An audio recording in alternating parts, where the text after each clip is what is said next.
એસઆઈઆરનો મુદ્દો અત્યારે ભારતમાં મોટા પાયે દરેક રાજ્યોમાં ચગ્યો, ત્યારે આ મામલે કોંગ્રેસે આ મુદ્દે મોટું અભિયાન ચલાવી રહ્યું છે।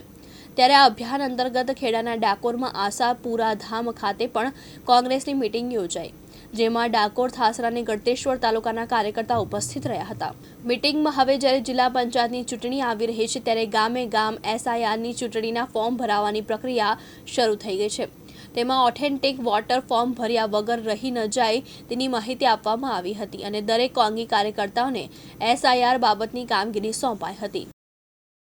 બસ આજે ખાસ કરીને એસઆઈઆર મુદ્દે જે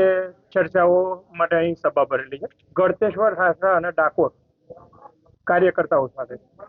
શું સવિશેષ પ્રયોજન? જે પ્રકારે દેશના 12 રાજ્યોમાં ચૂંટણી પંચ દ્વારા એસઆઈઆરની રચનામાં ફેર મત ગણતરીનું કામ શરૂ કરવામાં આવ્યું છે, ત્યારે એના ભાગરૂપે એક લોક જાગૃતિ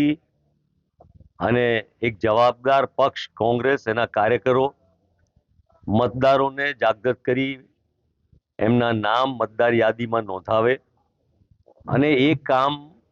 બહુ થોડા દિવસ ત્યારે બાકી રહી ગયા છે, 4મી તારીખે ડિસેમ્બરે પૂરું થાય ત્યારે ઝડપથી બીએલઓ કામ કરતા હોય એની પાસે એ પૂરું કરાવડાવે અને જેથી કરીને લોકશાહી મજબૂત થાય અને લોકો પોતાના વિચારો ચૂંટાયેલા પ્રતિનિધિઓ દ્વારા એ તાલુકા, નગરપાલિકા અને રાજ્ય કે દેશ સુધી પહોંચાડે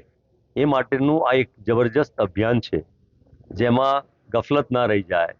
મુશ્કેલી ના થઈ જાય, આળસના કારણે રહી ના જાય, ગેરસમજના કારણે, અતિવિશ્વાસના કારણે ના રહી જાય, એને માટેની ચર્ચા વિચારણા સંવાદ થયો। બરાબર, જે બિહારની અંદર મહાગઠબંધનને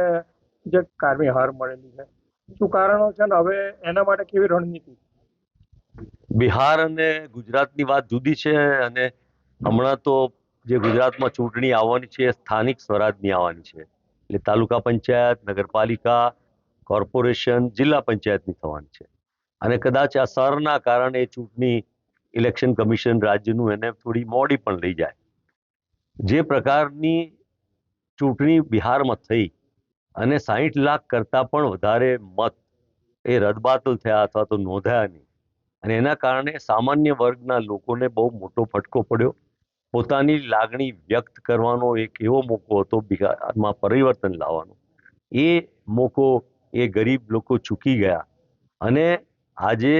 ગુજરાતમાં પણ જો આ ધ્યાન રાખવામાં નહીં આવે તો જે પ્રકારે ચૂંટણી પંચ ખટપટ કાવાદાવા દ્વારા કેમ કરીને સામાન્ય વર્ગના મતદારોને એના મતથી વંચિત રખાવવાની જે કોમ્પ્લિકેશન એમણે જે શરૂ કરી છે એમાં ફાવટ આવશે અને આ ચૂંટણી પંચ ભારતીય જનતા પાર્ટીના હાથા તરીકે કામ કરી રહ્યું છે। નિખિલ ભટ્ટ, દિવ્યાંગ ન્યૂઝ, ખેડા।